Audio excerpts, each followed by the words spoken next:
Hai wapenzi, karibuni sana. Leo nitakwenda kuwafundisha jinsi ya kupika pilau ambayo ni simple kabisa ya Kiswahili ambayo haina mambo mengi. Hapo tuna maandalizi ya vitu vyetu ambavyo tumeviandaa. Tuna mchele wetu nusu kilo, kulingana na mimi nilivyokuwa napika pilau yangu, kwa hiyo utapika kulingana na idadi ya kilo ama watu ambao unawapikia. Haya, hapo na mchele wangu nusu kilo, then nitakuwa na kuku wangu ambao nilishawa marinate nikawaandaa, na kuku wetu ni wa kisasa, tutakwenda kukaanga pembeni. Kwa hiyo pilau utaipika pilau bubu. Hapo nina nyanya moja ambayo nimeisaga.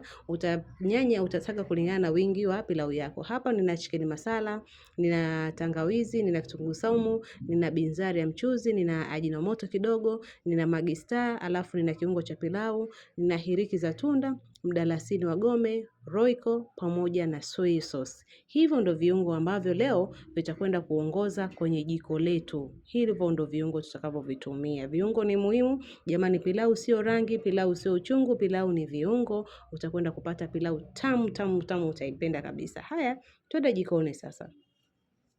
Weka sufuria yako vizuri, hakikisha imepata moto, then weka mafuta yako.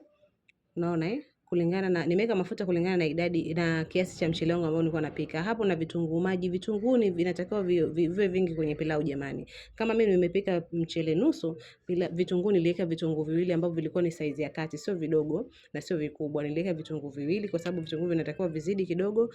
Kaanga vitunguu vyako mpaka pale ambapo vitakuwa vimeiva vizuri.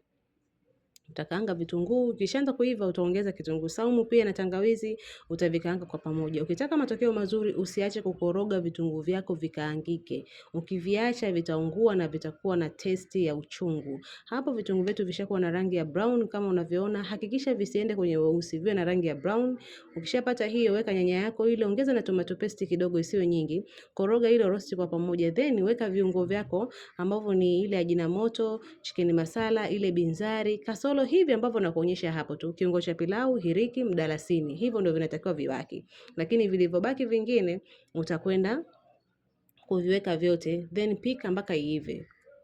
Jamani please, usije ukaweka chumvi kabla hujaonja. Weka viungo vyako vyote, weka mchele wako, weka maji, onja alafu ndo utaweka chumvi. Hapo nimeongeza na kile kiungo cha pilau, alafu ndo nakaanga. Utakaanga kwa muda, then utakwenda kuweka maji yako.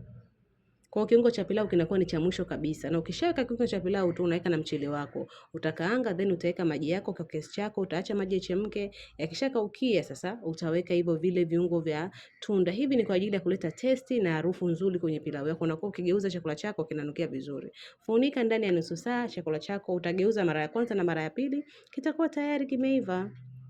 Haya, baada ya kukaa ndani ya nusu saa, chakula changu kilikuwa kimeiva vizuri kwa moto wa taratibu, moto wa wastani kabisa, na mimi nilipika kwenye gesi.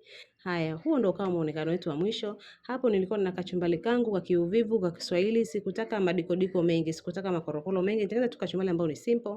Kuku wetu ambao tumemkaanga, kumbuka kuku wangu nilimuweka kwenye marination kwa muda mrefu, kwa kuku alikuwa ni mtamu na alikuwa na ladha. Ukitaka kuku mzuri hakikisha umemarinate kwa muda mrefu. Pilau yetu kama unavyoiona hapo ni simple, na pale tuna kachumbari yetu. Jamani, usisahau kandizi kidogo pembeni, usisahau juice kidogo ama soda. Ukikosa kabisa, weka maji. Pilau lazima iwe na kitu cha kusindikizia pembeni.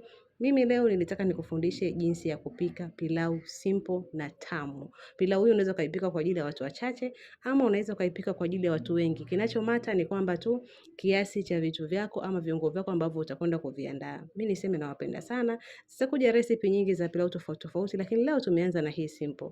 Kwaherini.